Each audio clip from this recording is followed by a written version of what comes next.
గొప్ప వెలుగాయేను.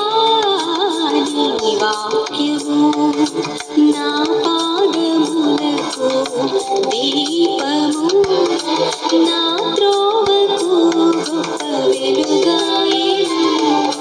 నీ వాక్యము నా జీవితాన్ని వెలిగించెను. నీ చెంతకు నన్ను నడిపించెను.